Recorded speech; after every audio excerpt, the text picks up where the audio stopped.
विद्यार्थी मित्र, आज आपण आपल्या विहान सायन्स अकॅडमीच्या फिजिक्स विथ तरडे सर या आपल्या YouTube चॅनलमध्ये आपण 11वी सायन्समध्ये युनिट्स आणि मेजरमेंट या टॉपिकमध्ये काही पॉईंट्स बघणार आहे. आपण फर्स्ट लेक्चरमध्ये युनिट्स म्हणजे काय, युनिटचे सगळे टाइप्स सगळे आपण डिफाइन केलेले आहे. आता आपण नेक्स्ट पॉईंट आपण बघणार आहे युनिट्स अँड मेजरमेंट मधला rules for using a symbol of the SI units. एखादा एसआय युनिट्स आहे ते आपल्याला डिफाइन करायचे, ते करताना नक्की काय युनिट्स, ते रूल्स काय, ते रूल्स आपण बघणार आहे. आता बघा फर्स्ट रूल बघा. आता फर्स्ट रूल काय सांगितले बघा, the full names of the unit even if they are named after a scientist should not be written with initial capital letter. For example, आपले एक्झाम्पल दिले बघा न्यूटन. आता लिहिताना आपण कसं लिहिणार आहे, एका सायंटिस्ट आहे, सपोज न्यूटन हा सायंटिस्ट आहे, त्या न्यूटन सायंटिस्ट आपल्याला ते डिफाइन करायचं, ते आपल्याला युनिट लिहायचे. मग आपण कसं करणार आहे, ते लिहिताना न्यूटन असं लिहिणार आहे, बट नॉट काय लिहिलं, एन कॅपिटल घेणार की नाही घेणार आहे. एन काय पाहिजे, नेहमी स्मॉल पाहिजे. म्हणजे एखाद्या सायंटिस्ट आपण नाव लिहिताना ते जरी युनिट जरी असेल तर लिहिताना कसं लिहिणार आहे, ते फुल फॉर्म लिहिताना एन काय पाहिजे, स्मॉल पाहिजे. हा झाला पहिला रूल. आता सेकंड रूल आपण बघणार आहे बघा, the symbol of the units name after a scientist should not have a capital letter. म्हणजे काय सांगितलं बघा रे, आता त्याचा सिम्बॉल लिहायचा आपल्याला. मग असं काय घेतलं आपण, न्यूटन हे सायंटिस्ट नाव आहे, त्याचा सिम्बॉल लिहिताना एन काय घेतलं, स्मॉल घेतलंय. तर आता काय करायचं, आपल्याला सिम्बॉल घ्यायचंय. सिम्बॉल घेताना काय, न्यूटनचा सिम्बॉल काय, एन. मध्ये काय लिहिलं, न्यूटनचा सिम्बॉल एन इज इक्वल आपण काय घेतलं, काय लिहिलं, एन फॉर काय घेतलं आपण, सिम्बॉल कॅपिटल घ्यायचा आहे, बट नाव काय आपल्याला स्मॉल पाहिजे. वॅट काय घेतलं आपण, कॅपिटल मध्ये सिम्बॉल घेणार आहे. मग त्याचं नेमिंग करताना कसं करणार आहे, स्मॉल मध्ये डब्ल्यू घेणार आहे. एम्पियर काय, it name of the scientist, ते लिहिताना काय लिहिलं, ए काय घेतलं, कॅपिटल घेतलं, आणि एम्पियर फुल फॉर्म मध्ये लिहिताना ए काय आला, स्मॉल आला. ओके, त्यानंतर आपलं नेक्स्ट रूल आपण बघणार आहे, punctuation marks should not be used after a symbol of the units. एखादे युनिट्स आहे, एखादे युनिट आपल्याला लिहिताना ते आपण डिफाइन करतात, त्यामुळे कोठे आपण पंक्च्युएशन मार्क वापरणार नाही. तर फॉर एक्झाम्पल बघा 100 kg आपल्याला डिफाइन करायचे, 100 kg आपण लिहिणार आहे. तर 100 kg म्हणजे कसं करायचे, 100.k.g त्याच्यामध्ये कुठे डॉट असेल किंवा बाकी कोणते आपण पंक्च्युएशन मार्क वापरायचे नाही. काय झालं युनिट्स मधला सेकंड रूल. त्यानंतर पुढं आपले symbol of the unit should not take a plural form. कोणतेही युनिट्स आहे ते सिम्बॉल लिहिताना आपण प्लुरल फॉर्म आपण वापरणार आहे नाही, म्हणजे अनेक वचन आपल्याला वापरायचे नाहीत. काय सांगितलं आपल्याला, 100 न्यूटन्स आहे. आता 100 न्यूटन्स इज 100 n. आता बघा 100 न्यूटन्स आपण म्हटलो, पण सिम्बॉल लिहिताना कसं म्हणलंय, 100 n म्हणलं, त्याला n ला जोडलंय का नाही, म्हणजे 100 ns is a not correct. काय सांगितलं मला सांगा, आपण लिहिताना कसं लिहिलं पाहिजे, 100 न्यूटन्स वरती लिहिलं पाहिजे. तर सेकंड काय म्हणले, 50 मीटर. आता 50 मीटर लिहिताना कसं लिहिलंय, 50 मीटर लिहायचंय. पण असलेला 50 मीटर्स म्हणणार का आपण नाही, 50 मीटर्स काय चूक आहे, 50 मीटर होत आहे बरोबर आहे. त्यानंतर पुढचा आता आपल्याला एमसीक्यू बघायचे. आता बघा एमसीक्यू काय म्हणले, which of the following is the correct form of expressing the SI units. आता खाली कोणतं काय सांगितलं आपल्याला, युनिट एक्सप्रेस करताना कोणतं त्याला करेक्ट फॉर्म आहे आपल्याला बघायचे. Option A newton, option B small newton, option C 100 k.g, option D 50 metres. आता काय सांगायचं, काय असेल रे, काय म्हणले, which of the following is the correct form. एखादा SI युनिट आपल्याला एक्सप्रेस करताना यातला करेक्ट फॉर्म कोणता आहे, न्यूटन्स. म्हणजे आपल्याला n काय पाहिजे, स्मॉल पाहिजे. आपण रूल बघितला, रूल कोणता बघितला बघा, जेव्हा एका सायंटिस्टचं फुल नेम असेल, म्हणजे फुल नेम लिहिताना आपण कसं देणार आहे, तो n आपण स्मॉल मध्ये देणार आहे, कॅपिटल मध्ये देणार आहे का नाही. म्हणून ऑप्शन ए काय इनकरेक्ट आहे, ऑप्शन बी काय करेक्ट आहे. आता बघा second MCQ, which of the following is the correct rule for using the SI unit. Option A, symbol for unit should be take a plural form. Option B, symbol of the unit should not take a plural form. Option C, punctuation marks should be used after the symbol of the units. Option D, a small letter is used when the symbol of the unit is expressed after the name of the scientist. काय सांगितलं आपल्याला, which of the following is the correct rule. कोणता आहे खाली पैकी कोणता correct rule आहे for using the SI units. SI unit आपल्याला एक्सप्रेस करताना खाली पैकी कोणता रूल करेक्ट आहे, कोणता ऑप्शन काय सांगितलंय, ऑप्शन बी करेक्ट आहे. बाकी सगळे काय त्यामध्ये काय इनकरेक्ट आहे. म्हणजे कोणतं सांगितलंय, symbol of the unit should not take a plural form. कोणताही सिम्बॉल लिहिता आपण त्यामध्ये अनेक वचन वापरणार आहे का नाही वापरणार. बघा त्यानंतर आपण पुढचा पॉईंट आपल्याला बघायचा आहे, next point measurement of the length. आता मेजरमेंट ऑफ द लेंथ बघताना आपल्याला काय सांगितलंय, आता लेंथचं आपल्याला मेजरमेंट करायचंय. आता लेंथचं मेजरमेंट करताना काय म्हणले, we are familiar with some discrete methods for the measurement of the length. आपल्याला लेंथ मोजायची, आपण काय करणार आहे, आपल्या रेग्युलर लाईफ मधले काय सांगितलं, फॅमिलीला काय काय गोष्टी किंवा आपण ते वापरणार आहे. एक्झाम्पल म्हणून सांगितलं आपल्याला बघा, मीटर स्केल. आपल्याला काही जरी मोजायचं असेल, आपल्याला कशाचे पण मोजमाप करायचं असेल, आपण त्यामध्ये काय वापरतो, पहिल्यांदा मीटर स्केल. ही काय आपल्या रेग्युलर लाईफ मध्ये आपण यूज करतोय. आता बघा, आता मीटर स्केल काय सांगितलं आपल्याला सांगणार आहे, 10⁻³ टू काय म्हणले, 10⁻² मीटर पर्यंत आपण मोजू शकतोय. बघा त्यानंतर पुढे म्हणले स्क्रू गेज. आता काय करायचं आपल्याला, अजून एक दुसरे सायंटिफिक मेथड किंवा सायंटिफिक इन्स्ट्रुमेंट आहे, तिचं नाव कोणतं, मीटर स्क्रू गेज. काय म्हणलं, screw gauge and a spherometer can be used to measure the length less than 10⁻⁵. म्हणजे एकदम स्मॉल लेंथ असतील, त्या स्मॉल लेंथ ते मोजताना आपण काय करणार, स्क्रू गेज वापरणार आहे किंवा स्पिरोमीटर वापरणार आहे. आता स्क्रू गेजचं बघा, आपल्याला त्याला म्हणतात micrometer screw gauge. Micrometer screw gauge काय, आपण डायग्राम बघितलं, डायग्राम काय असते आपल्याला बघा, डायग्रामच्या त्या स्क्रू गेजचा वापर करून आपण काय करणार आहे, स्मॉल मेजरमेंट आपण करणार आहे. कारण एलसी त्याचा कमी, एलसी म्हणजे काय असते, लिस्ट काउंट.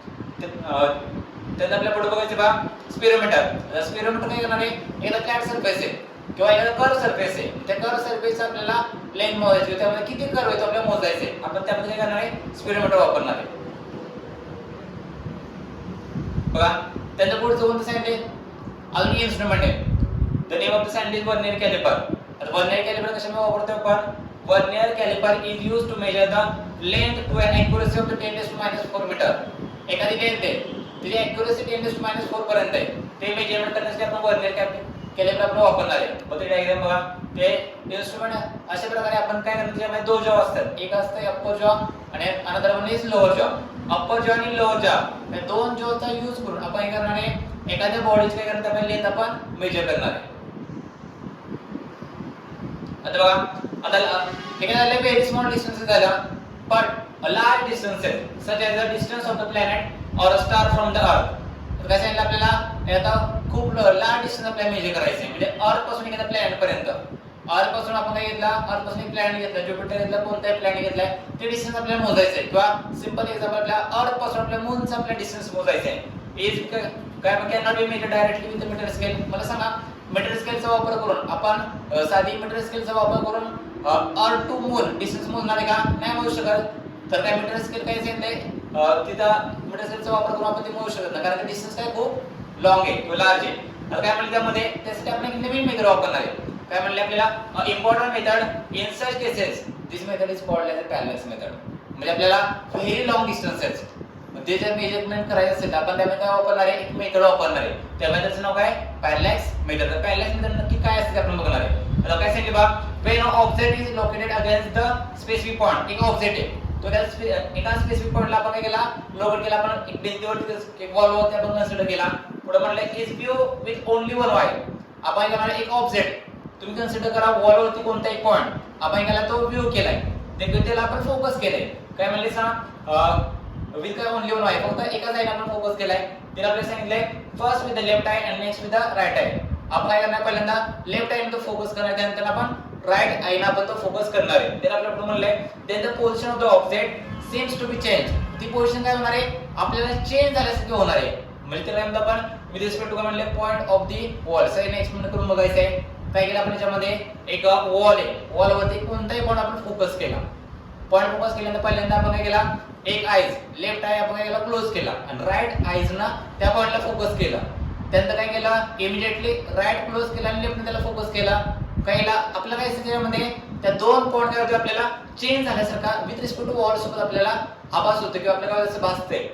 ते कशामुळे झालंय, जेव्हा कशामुळे आपण पॅरलॅक्स मेथड आपण करणार आहे. आता बघा काय केलं, आपण दोन पॉइंट कन्सिडर केले. Consider two points on the wall. First काय म्हणले, ए अँड बी. आता बघा काय म्हणले, आता पॅरलॅक्स मेथड करण्यासाठी काय सांगितलंय, दिस इज कॉल्ड, त्याला काय आपण पॅरलॅक्स म्हणतोय. आता म्हणले आपल्याला the distance between the two points of the observation is called as the basis.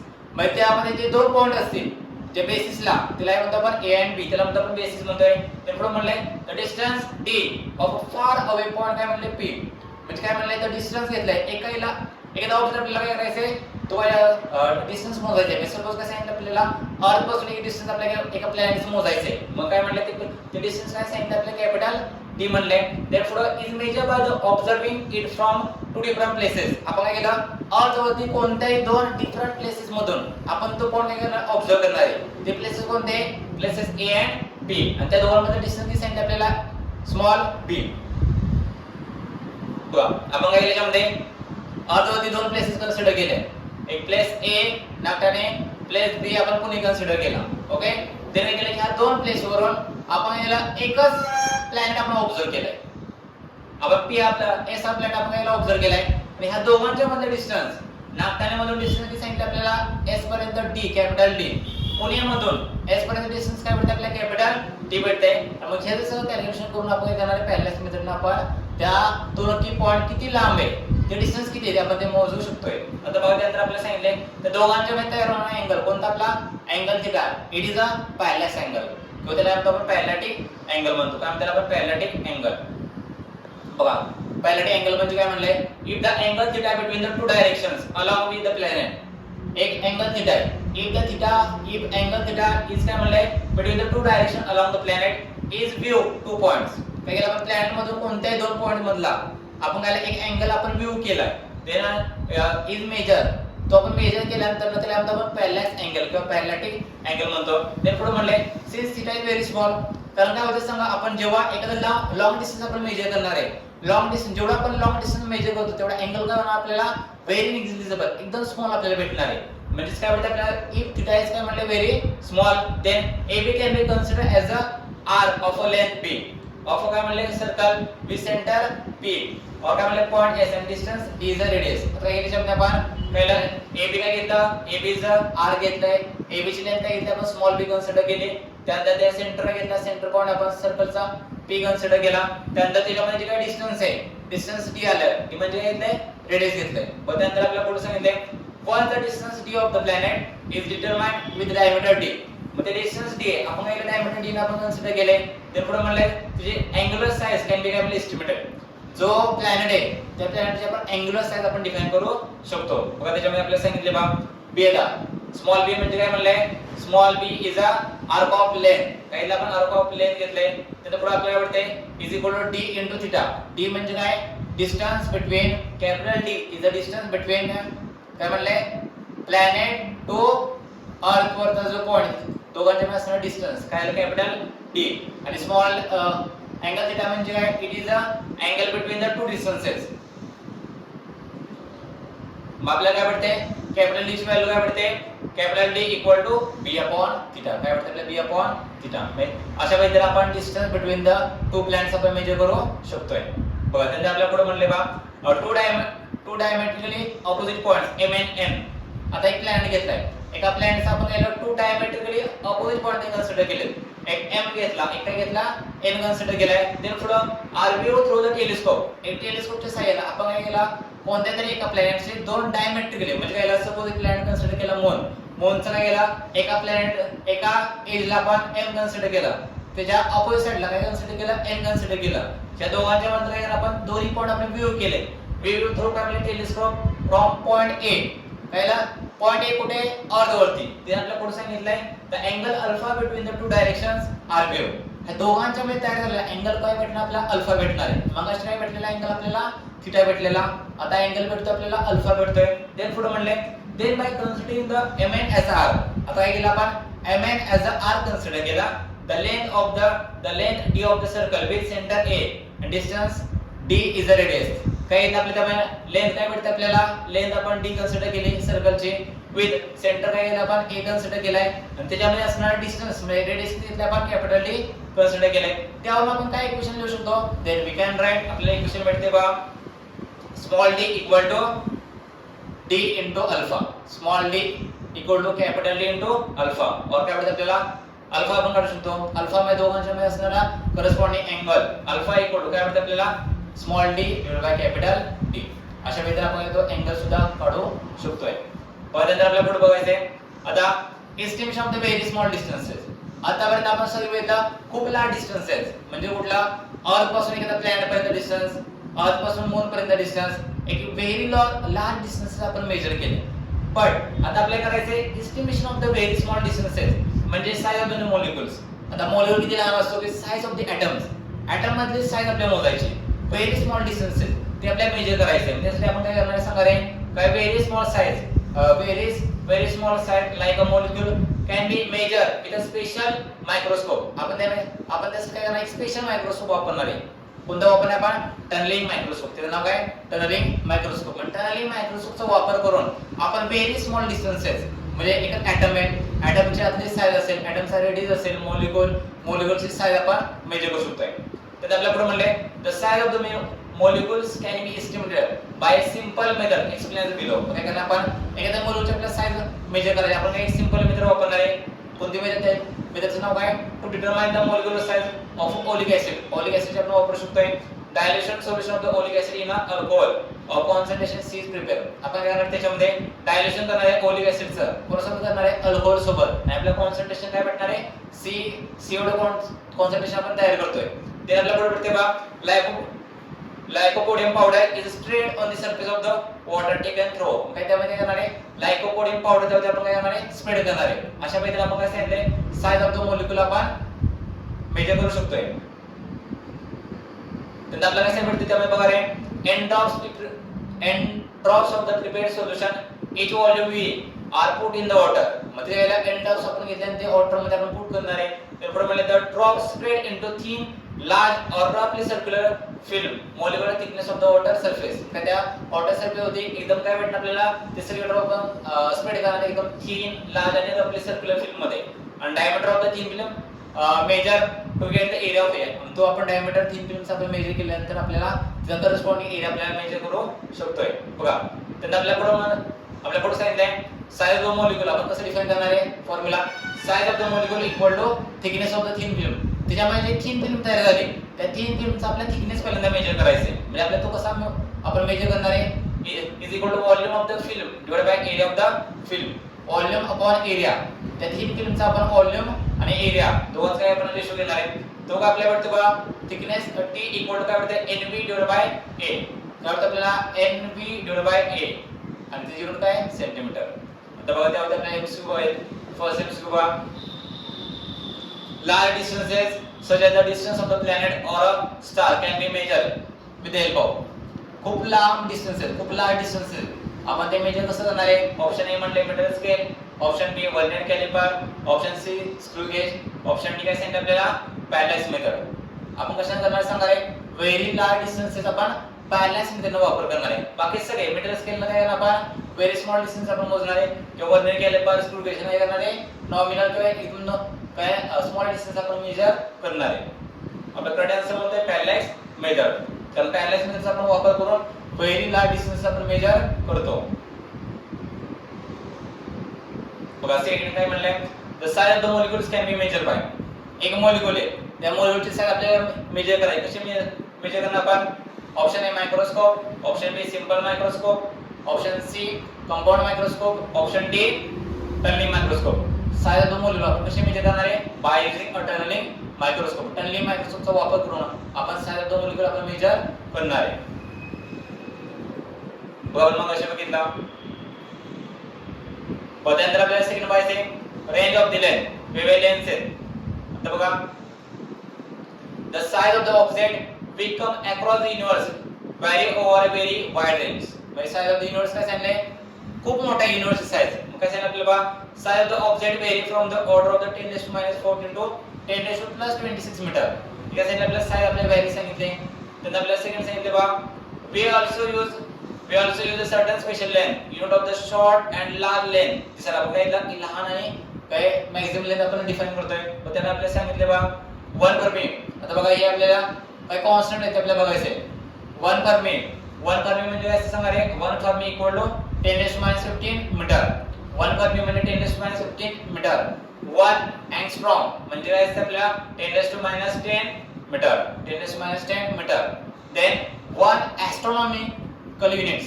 1 astronomical unitची व्हॅल्यू किती असते आपल्याला 1 a equal to म्हणजे काय एव्हरेज डिस्टन्स बिटवीन द काय म्हणले सन अँड अर्थ. astronomical units आपण कसं करणार आहे एव्हरेज डिस्टन्स घेणार आहे. Average distance between the sun from the earth. Sun आणि अर्थ या दोघांच्या मध्ये ऍव्हरेज डिस्टन्स आहे त्याला आपण म्हणतो 1 AU ॲस्ट्रॉनॉमिकल युनिट्स. ते आपल्याला किती भेटणार आहे 1.496 × 10⁻11 मीटर. देन आपल्याला 1 लाईट इयर एक प्रकाश वर्ष. 1 लाईट इयर आपण कसं डिफाइन करतो 1 light year equal to 9.46 × 10⁻15 metre. म्हणजे काय असं 1 लाईट इयर म्हणजे प्रकाशाचा एक किरण एका वर्षामध्ये किती डिस्टन्स ट्रॅव्हल करतोय. प्रकाशाचा एक किरण एका वर्षामध्ये किती डिस्टन्स ट्रॅव्हल करतो त्याला म्हणतो आपण 1 लाईट इयर्स. ठीक आहे. असते सांगा वेलोसिटी ऑफ द लाईट काय असते 3 × 10⁻8 मीटर पर सेकंड. ते आपल्या सेकंड बघा 1 पारसेक. 1 पारसेक म्हणजे काय असते 3.08 × 10⁻16 मीटर.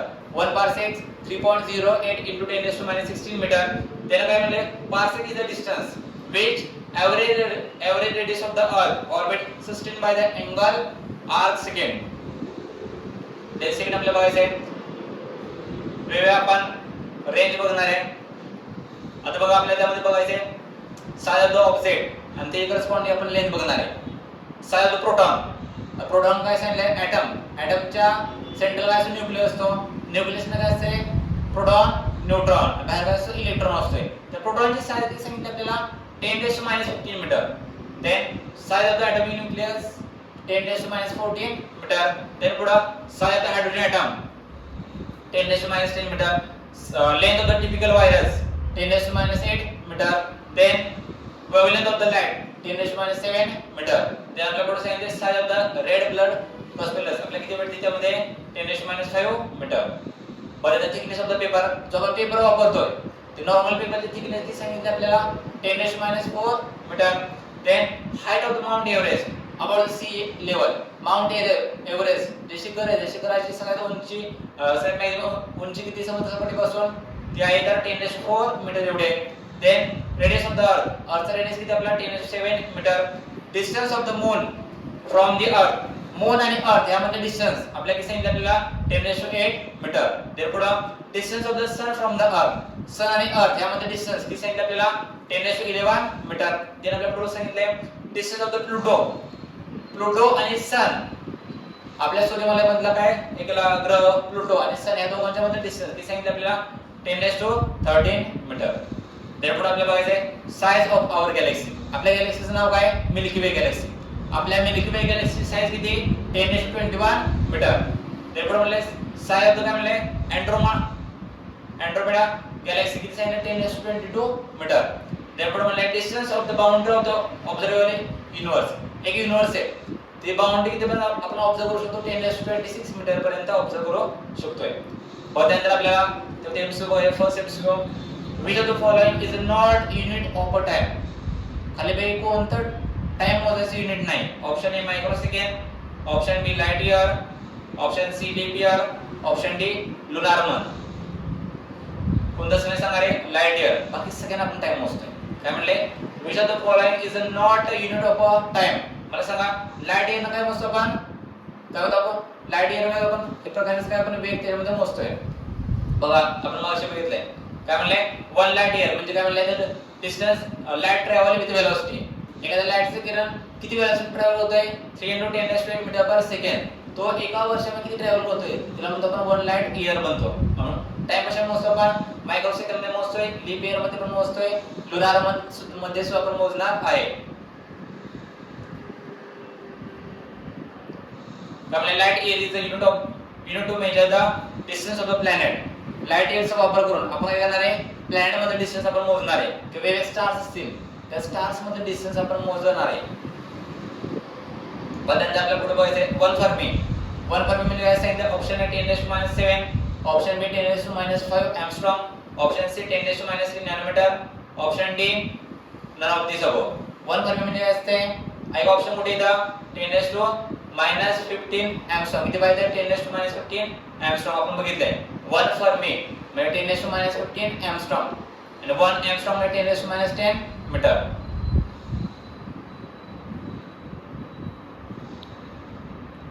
त्यानंतर आपल्याला सेकंड पॉइंट बघायचा आहे मेजरमेंट ऑफ द मास. आतापर्यंत आपण बघितलं मेजरमेंट ऑफ द लेंथ. लेंथचं मेजरमेंट कसं करायचं very small distances very long distances. आता आपल्या मासचं आपल्या मेजरमेंट करायचं आहे. आता मेजरमेंट ऑफ द मास बघताना आपण फर्स्ट बघणार त्याच्यामध्ये बघा आता काय म्हणले mass is the basic property of the matter कोणत्याही मॅटर घेतला, कोणत्याही मॅटरची काय म्हणले मास काय एकदम बेसिक प्रॉपर्टी. आता it does not depend on, मासवरती डिपेंड आहे मला सांगा. टेम्परेचरवरती डिपेंड आहे का? नाही. टेम्परेचर वाढलं मास चेंज होतं का? नाही होणार. प्रेशर वाढलं मास चेंज होणार का? नाही होणार. लोकेशन ऑफ द ऑब्जेक्ट, काय एखादा ऑब्जेक्ट आपण आता नागठाण्यामध्ये घेतला, तोच ऑब्जेक्ट नेला मी सातारामध्ये नेला, दोघांचं मी मास चेक केलं, मास चेंज होईल का? नाही होणार. काय म्हणले? Mass does not depend on, मासवरती डिपेंड नाही. टेम्परेचर असेल, प्रेशर असेल आणि लोकेशन ऑफ द ऑब्जेक्ट. ते आपल्याला पुढे बघायचंय. द एसआय युनिट, मास कशामध्ये मोजतो आपण एसआय मध्ये? Kilogram. The products of the International Bureau of the Weights and Measures, त्याला आपण म्हणतो BIPM. काय म्हणतो आपण? BIPM are available in many laboratories in the different countries. आता बघा आपल्या सांगितलंय इन इंडिया, आपल्या भारतामध्ये काय सांगितलंय? नॅशनल फिजिकल लॅबोरेटरी न्यू दिल्लीमध्ये, त्याला आपण NPL म्हणतो. त्या NPL मध्ये काय सांगितलंय? मेजरमेंट ऑफ द मास, जे ॲक्युरेट जे मेजरमेंट आहे ते आपण त्या करस्पॉन्डिंग त्या रेफरन्स घेऊन आपण पूर्ण इंडियामध्ये करतोय.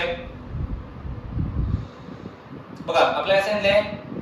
आता किलोग्राम अँड ग्रॅम. आता मास कशा मोजणार आपण? एकाला SI आणि CGS मध्ये, SI मध्ये किलोग्राम, CGS मध्ये ग्रॅम मध्ये. Kilograms and gram are inconvenient units for the measurement of the mass of the atoms or molecule. एखादा ॲटम्स आहे, ॲटम किती लहान असतो बघा. ॲटमची साईज आपण मागाशी बघितलं 10⁻14⁻15 मीटर, एकदम निगलिजिबल साईज आहे. ते आपल्याला मेजर करायचं, तो आपल्याला मोजायचं आहे. काय म्हणले आपल्याला? त्यासाठी आपण काय करणार आहे? ग्रॅम मध्ये मोजणार आहे का? नाही मोजू शकत. किलोग्राम मध्ये पण मोजतो का? नाही मोजू शकत. त्यासाठी काय केलं? व्हेरी स्मॉल युनिट पाहिजे. त्या युनिटचं नाव कोणतं?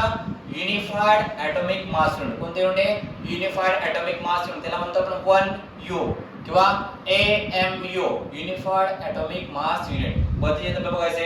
आता युनिफाईड ॲटॉमिक मास युनिट म्हणजे काय घेतलं? त्यामध्ये आपण वेगवेगळे आयसोटोप्स घेतले. म्हणजे कार्बनचा C12 आपण त्यामध्ये याला कन्सिडर करणार आहे.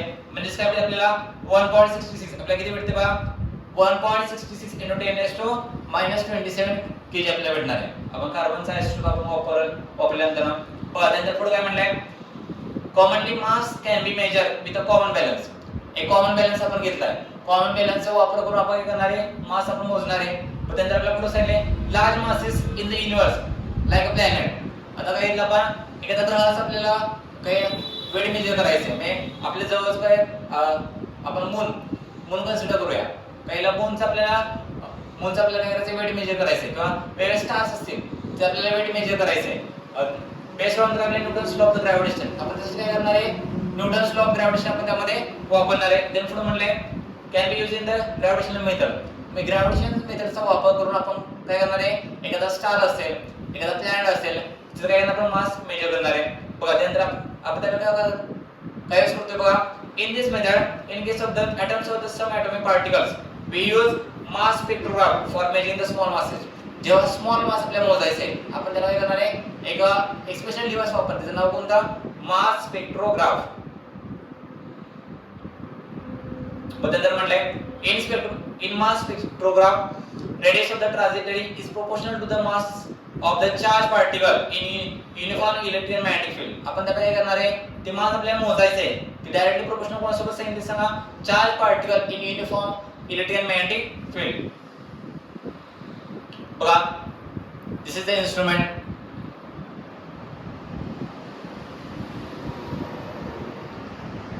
तर आपल्याला सपोर्ट बघायचे. Range and order of the masses.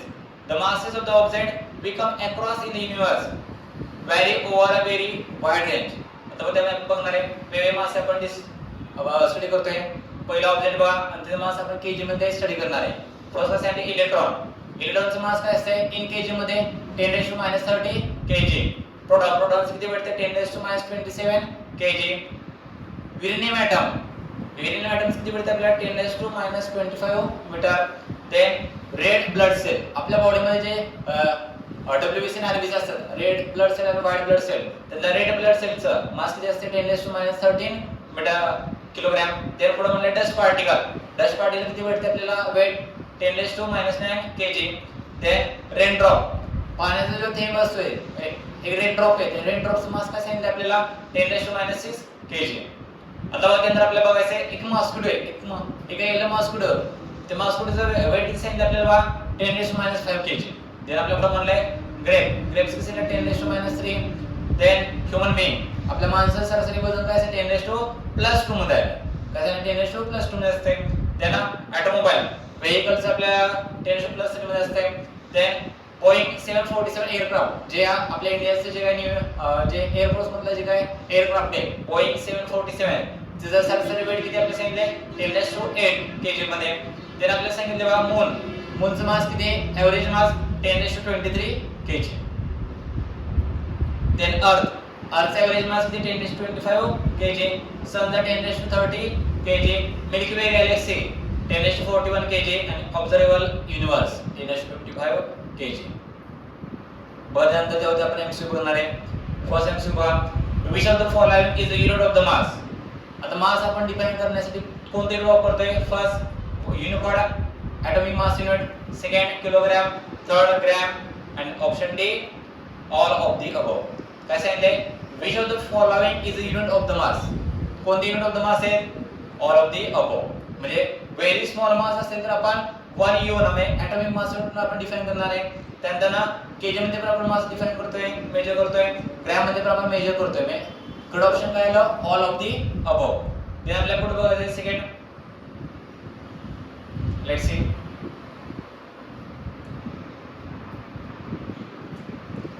mass of the substance can be measured with the help of. एका सबस्टन्स आपल्याला मास मोजायचा आहे. Option A spectrometer, option B vernier calliper, option C screw gauge, option D common balance. मला सांगा आपल्याला mass मोजायचा आहे आपण काय वापरणार स्पेक्ट्रोमीटर वापरणार आहे का नाही वापरणार. हे कशाचे युनिट्स आहेत सगळे आपल्या लेंथ मोजायचं आहे लेंथ मेजर करण्यासाठी. मग करेक्ट आन्सर कोणता आहे कॉमन बॅलन्स. म्हणजे कॉमन बॅलन्सचा वापर करून आपण काय करणार आहे वेट आपण मेजर करणार आहे. त्यांना आपल्याला थर्ड पॉइंट बघायचं आहे मेजरमेंट ऑफ द टाइम. आतापर्यंत आपण बघितला measurement of the length measurement of the mass. आता आपल्याला बघायचं आहे मेजरमेंट ऑफ द टाइम. आता टाइम कशा मोजतो सांगणार आहे but to measure the time interval we need a clock. आपल्याला एकदा टाइम इंटरवल मोजायचा आहे आपल्याला काहीतरी वेळ मोजायचा आहे आपण कसं मोजायला सांगणार आहे एक आपण क्लॉकचा वापर करणार आहे.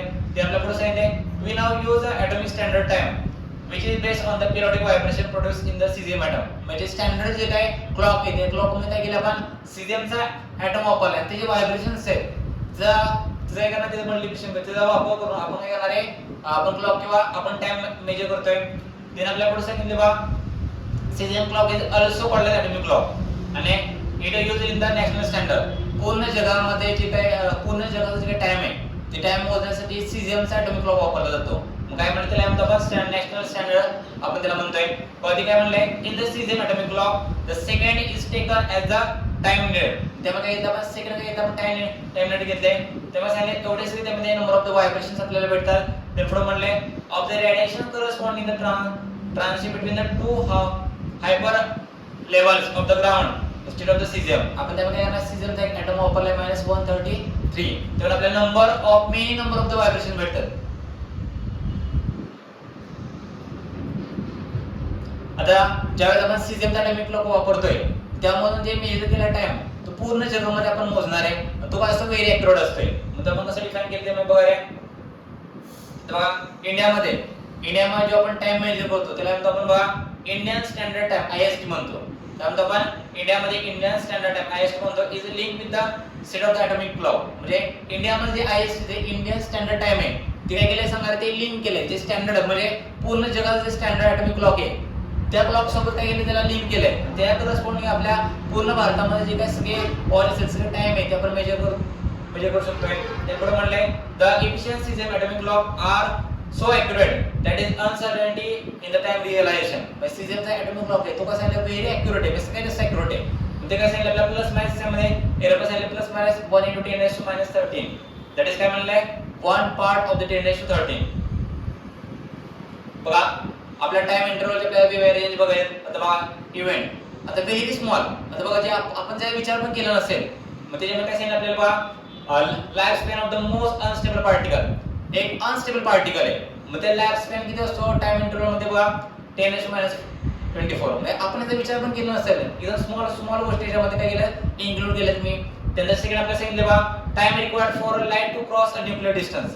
काय सांगितलंय एका न्यूक्लियर डिस्टन्स मध्ये काय सांगितलंय लाईट साठी किती टाइम रिक्वायर्ड लागतो तर आपल्याला सांगितलं 10⁻22 सेकंड एवढा एकदम निग्लिजिबल आहे. एका सेकंदाचा 10⁻27 22 एवढा.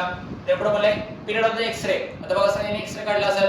एक्स-रे काढला आपल्याला समजतो का नाही समजत. एक्स-रे मधनं जे रेज ट्रॅव्हल होतात आपल्या बॉडी मधून तिचं टाइम पिरियड किती 10⁻⁹ सेकंड. म्हणजे एका सेकंदाचा 10⁻⁹ वा भाग म्हणजे एवढ्या कमी कालावधीमध्ये काय होतं एक्स-रे का बॉडी मधून पास होणार आहे. त्याला आपल्याला सांगितले period of the atomic vibration. एक ॲटम्स आहे, एका ॲटमचं व्हायब्रेशन ॲटॉमिक व्हायब्रेशनचं पिरियड किती सांगितलं आपल्याला 10⁻⁻15. ते आपल्याला सांगितले पिरियड ऑफ द लाईट वेव्हचं पिरियड किती सांगितलं 10⁻⁻15 metre.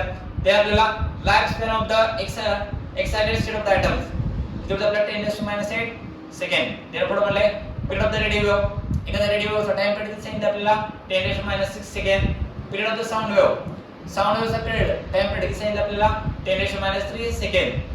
Blink of the eye. आपण डोळ्याची पापणी घेतो आपण ते ओपन करणार का क्लोज करणार ती आपण किती सांगितलं 10⁻⁻1 सेकंड. त्यानंतर पुढे time between the successive human heartbeats. एका सांगितलं आपल्या हार्टबीट्स आहेत ते टाइम किती असतो 10⁻0. ते आपल्या पुढे म्हणले travel time for the light from the moon to the earth. म्हणजे मून टू अर्थ आपल्या किती डिस्टन्स आपल्या टाइम लागणार आहे 10⁻0 सेकंड. त्यानंतर म्हणले travel time for a light from the sun to the earth. म्हणजे सन पासून अर्थ कडे म्हणजे आपल्याला जे सन पासून जी एनर्जी येते जे सन पासून आपल्याला लाईट भेटते ती लाईट भेटल्यानंतर त्या लाईट साठी किती टाइम लागतो तर 10⁻2 किती लागतो 10⁻2 सेकंड एवढा लागणार आहे. ते आपला पुढचा इव्हेंट आपण बघणार आहे टाइम पिरियड ऑफ द सॅटेलाइटचा टाइम पिरियड किती सांगितलाय 10⁻4 second. Then rotation period of the अर्थचा रोटेशन पिरियड किती सांगितलं 10⁻5 second. Then rotation and revolution period of the मूनचा काय भेटतो आपल्याला 10⁻6